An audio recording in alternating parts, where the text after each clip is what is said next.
Ayan guys, sinasangkotsa na po natin ang ating ingredients para sa ating menu for today na gulay na kondol. Siyempre sibuyas at bawang. Ayan po, malapit na.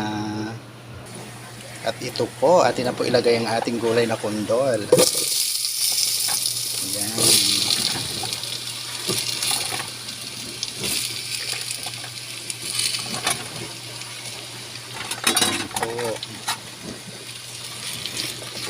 Halo-haloin para masangkotsa siya. Ayan. Ayan po, haloin natin.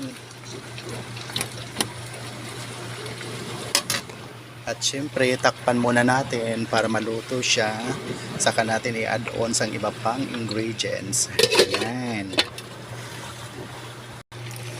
Ayun guys, kumukulo na siya. Ilagay na natin ang sili add-ons para maging spicy siya ang ating gulay na kondol. Ayan. Sunod na rin natin mamayang iba pang ingredients. Takpan muna natin para lalo siyang maluto. Ayan guys, malapit na siya maluto. Ilagay na natin ang ating sahog, ang magic sardines.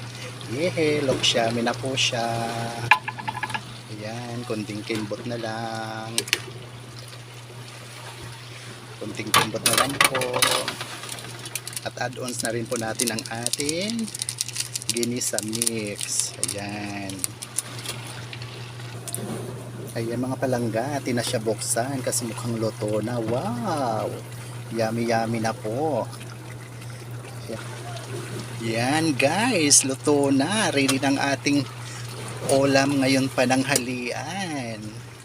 Ayan po mga palangga, pagpasensyahan nyo na ang aking mailalapag sa aking mamunting hapagkainan. Simpleng pagkain pero masarap dahil may pagmamahal, kasama ang pagmamahal dyan sa pagluluto ko.